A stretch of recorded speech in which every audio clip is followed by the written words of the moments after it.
Hello, and this week we're at Billing Aquadrome for the fun run. It's my first ever custom car show, so I've brought along some expert guides. Yeah, the Burnham boys are back.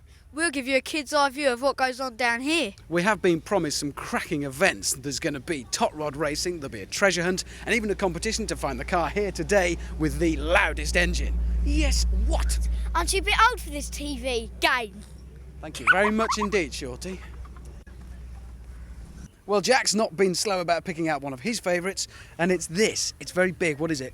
It's a Cadillac, and, well, my favourite bit on the front is, well, the grille of it. It's like bullets coming straight at you, and, well, it's really cool. So when it's driving fast, you could look at it and you'd think, oh my God, there's loads of bullets coming to. What about the colour of the thing? Because it's white. I mean, do you like that or not? I don't like it that much because, well, it's white. And I think they should add a bit more colour to it.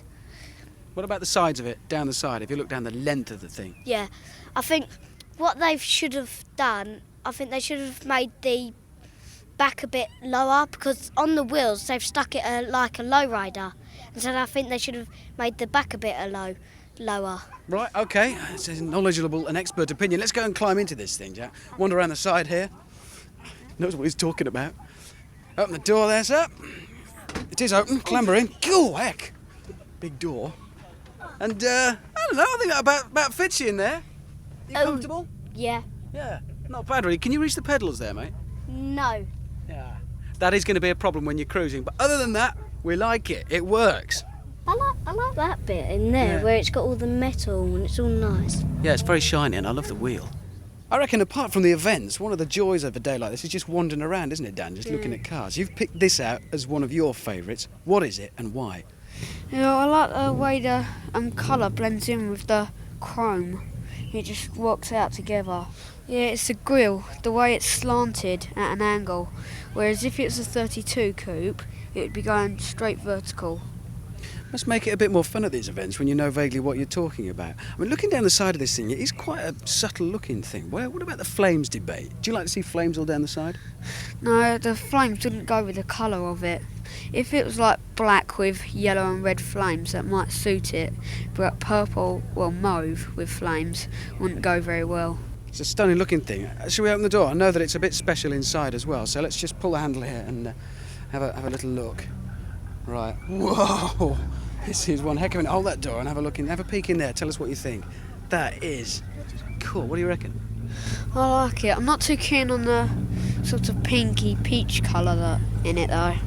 I think it's incredible. I love that steering wheel. Have a look at that. Just stick your head in. That is fantastic. Cool. Plus there's also another way of saying it's a 34 coupe. Yeah? 34 on a plate. Yeah, you're right, that does make it a bit easier. Even an idiot like me can be an expert. Right, let's go and find some more cars. Ooh, I like this yellow one. Last year, they did just a straight cruise around the area. This year, they've gone all fancy and combined it with the treasure hunt. We've had advance notice, and Jack and I have come out to this spot to wait for them. And so far, we've seen... Nothing. Absolutely not a thing. Nobody. There's a bus. It's not even a custom bus. Nothing. Should we sit down? I'm just going to sit down. Take a seat. I'll be by eventually.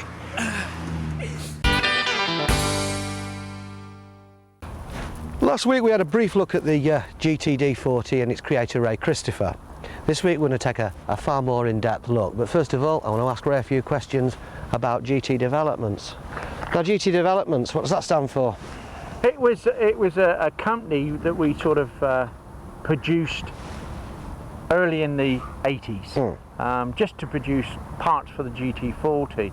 We then went and met a guy called Bob Lutz, who was running Ford, that it got us very, very interested in being able to supply us with parts to produce GT40s. Right.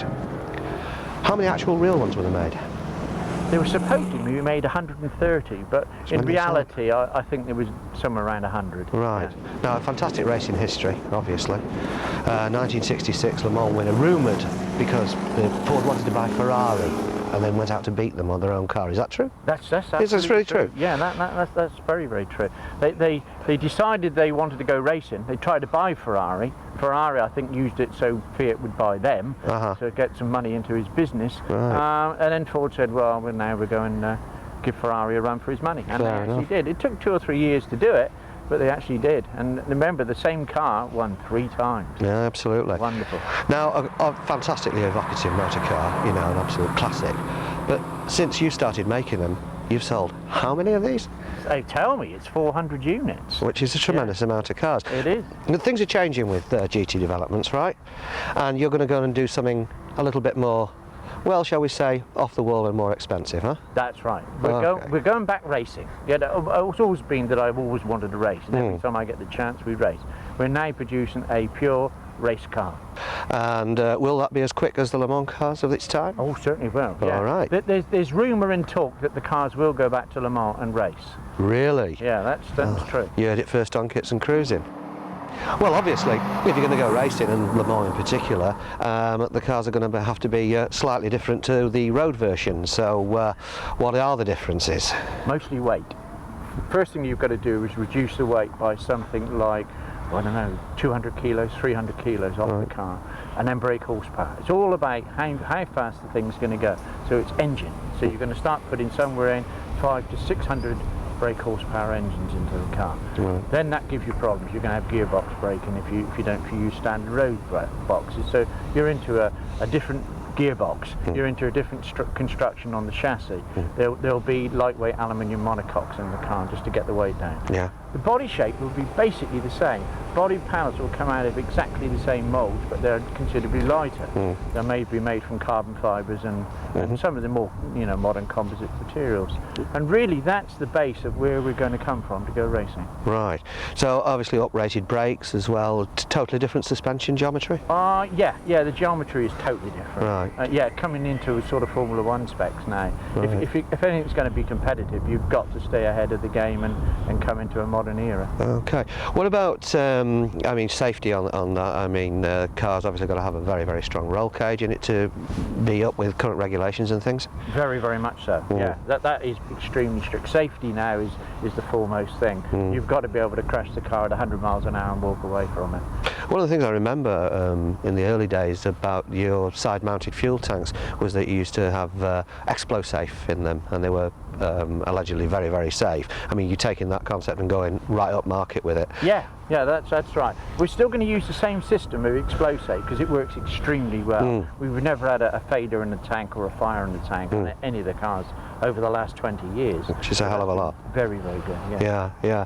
The what sort of series do you reckon you're going to be competing in? Well, it's production now. This is another bit for the program. We've just got into Group C, so it's now a full production car. So we've actually got, it was only last week we got full production status for the car. So that makes you a bona fide manufacturer, Certainly does. All right. We've known it for years, you and I, but of course. I think the rest of the world's just caught up. Right. What would you? How many cars would you reckon to make on racing 40s? Well, so far I think this year there's 14 to 15 entries already, one car. So it looks like we're going to be producing 20, maybe 30 cars. Brilliant, absolutely amazing. Maybe 18 months, yeah. What's in the inside of the car? Well, basically in the race car there's nothing. You've got a seat, your bum sits on the floor, and that's about it. In the road car it's quite luxurious. You've got good leather stuff, you've got nice air conditioning. You don't get that in a race car, not at all. You've got large drafty holes in a race car. You want as little weight in it so you don't put anything that's comfortable. Maybe the seat for the driver is pretty good, but the passenger seat's very good. Right. I mean, the 40 was a pretty slippery shape, hence the 40 inches high and all that sort of business. Still a good aerodynamic shape today, or Not you're going to bad. have to put loads of spoilers on and things like that? It's not bad. It's not as good as it wants to be. Remember, these cars are going to be capable of over 200 miles an hour, so they've got to be extremely good. Really? At the moment, we're designing up or working on a wind tunnel models to find out what we've got to do with the car to get it really, really stable to be competitive.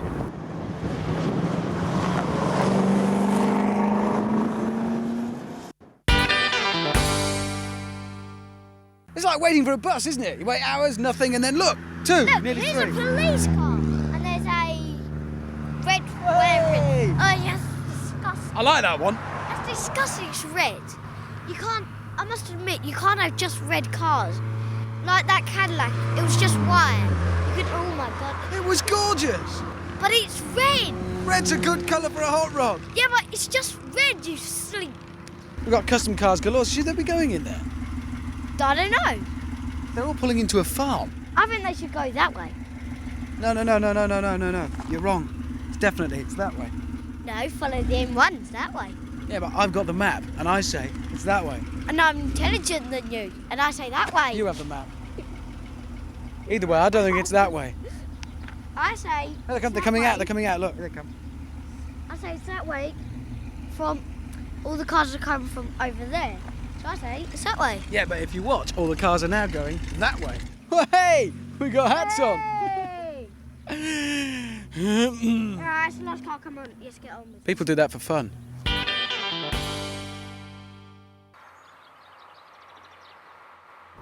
To look at it, you wouldn't think that the GTM K3 Rossa had evolved from a car that was made back in 1967. It was the GTM Coupe then, made by Cox Engineering. Nowadays, it's made in Loughborough. Still mid-engined, still very, very pretty. You get into this beautiful cockpit. It's very, very clean, very compact, but very ergonomically sound. All the switches are in the right place, gear levers nicely positioned, steering wheel beautifully angled towards you. Not bad at all so far, you might think. Seating could do with a bit of improvement, but I believe that this is on the cards. Once in action, the power really shows itself up. 103 brake horsepower from the 1.4 GTI Metro K-Series engine is superbly transmitted through the transmission. Some people might find the gear lever a bit notchy. Myself, I found it to be good and positive. I liked it, to be honest, and the heating and ventilation when I drove the car on a foul day were absolutely perfect. So, could you live with a GTM Rossa K3 every day? Well, personally I could. You can get quite a lot of luggage in here. Apparently you can get 2 sets of golf clubs in, according to the lads at factory, but there again I wouldn't fancy putting my Mars bars and Twix behind here. Rover must know a thing or two, because they actually borrowed the car to have a good look at whilst they were developing what is now known as the MGF. Unlike many rear-engined or stroke mid-engine cars, the front has no luggage capacity whatsoever. The space in here is taken up with bits of suspension, spare wheel, and of course the battery. You might get a toothbrush in here if you're lucky. If you like the looks of the GTM Rossa K3, which I do, you'll find that one of these in kit form costs you £5,346, including the VAT. For £6,500, you've got a complete car and you're on the road. At that kind of money, you can buy 3 of those for the price of an MGF. Let's face it, everybody and their hairdresser's got one of those.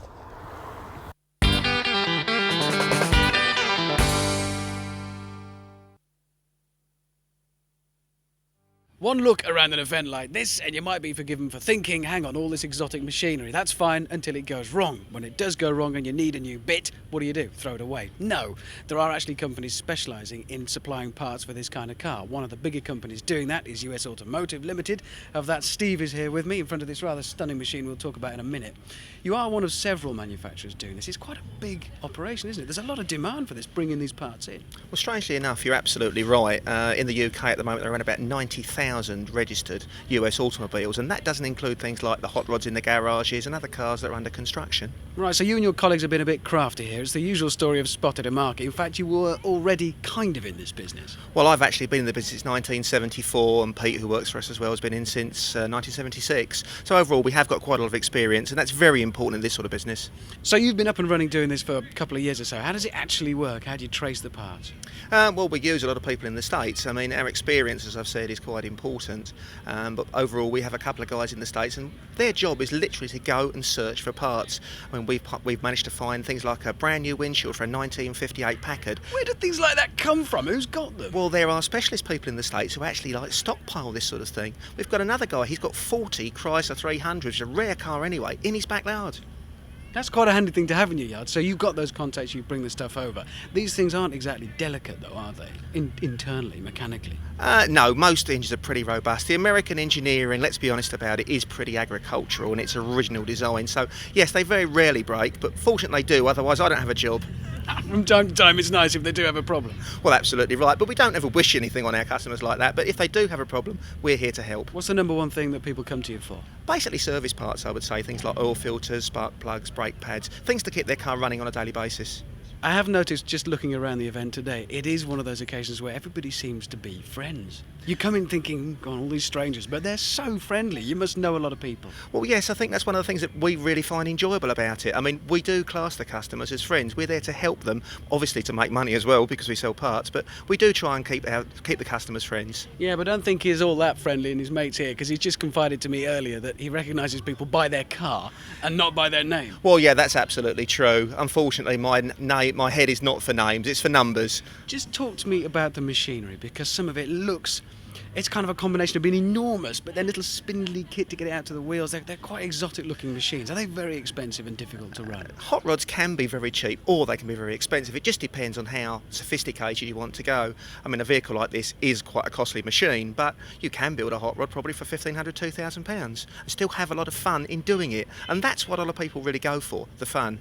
This is a bit special, this thing behind us. I know it's got some rather elaborate paint. It's not just mean black, which it may look right now. There's something a bit more to it than that. Yeah, as well as being black, it's got something known as ghost flames. The paint is rather special, and when the light hits it at a certain angle, it sort of like fluoresces, and you can see the flames right the way across the body. But it's only really under special light, so I don't suppose the viewers will be able to see very much. There's no doubt, is it, that image is very important to you boys? Is it everything?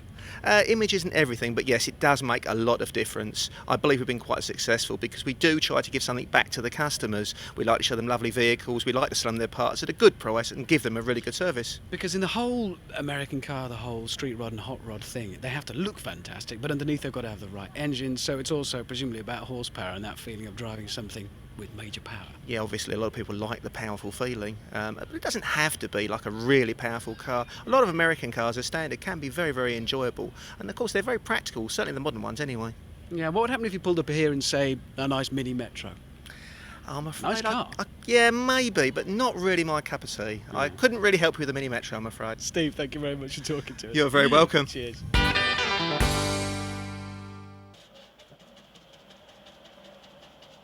Last week you saw Richard and I painting up components we'd cleaned up for the car. Well, this week we're actually got the rear suspension already on, and hopefully by the end of the day we'll have the engine, gearbox and all the front suspension in at this end. But let's go to the back and see how we got on.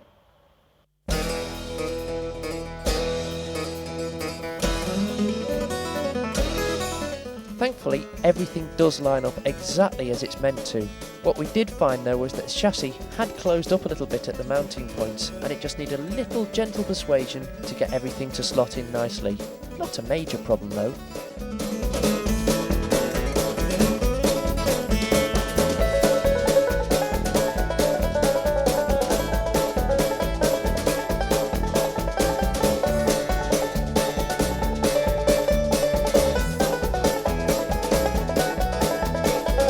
One of the first jobs we had to do was fitting the steering column here, and 10 years ago on a kit of this price you'd have had all sorts of problems with holes not lining up, not even being drilled quite often, brackets not being fitted, but in this case absolutely perfect.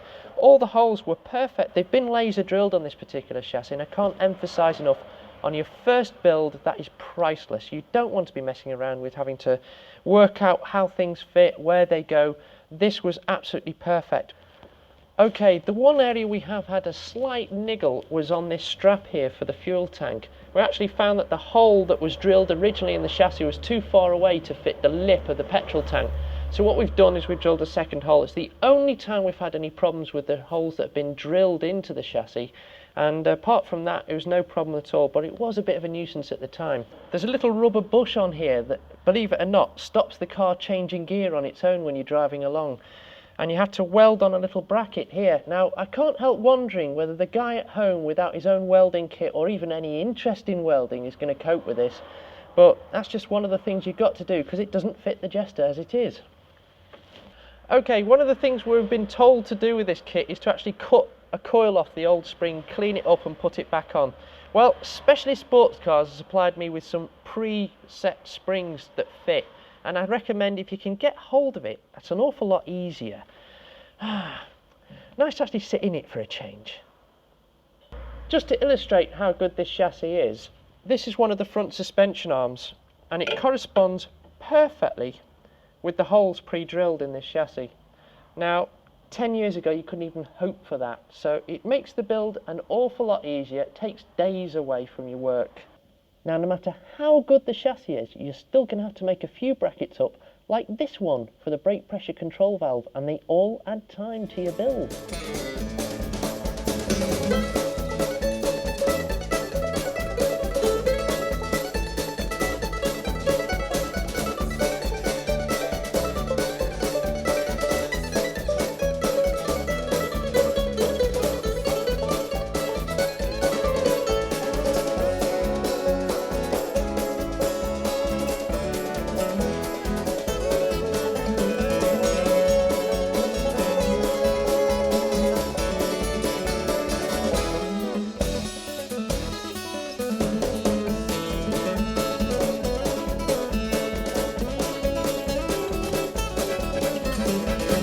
With the rear suspension bolted on, we can now take the front of the chassis off the blocks as well.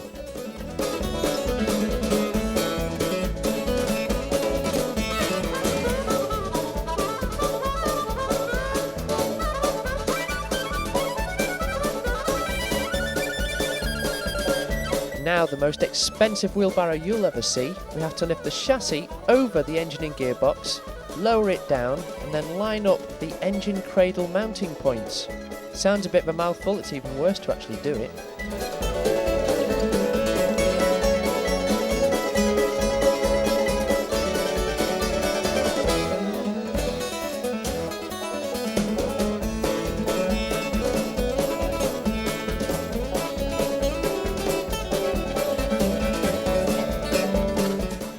As with any kit of parts, you always get that little bit left over. It was down the back of the engine somewhere. Do you reckon I'll miss it? Go on, where was it then? Let's have a look. It's down there. Nah, you'll never miss that.